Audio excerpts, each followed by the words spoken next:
கொரகேஸ்வர உள்ள போறீங்க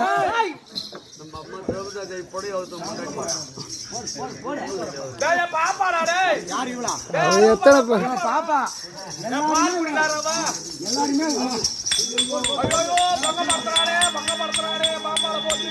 ஒரு புடவை உருவியாச்சு.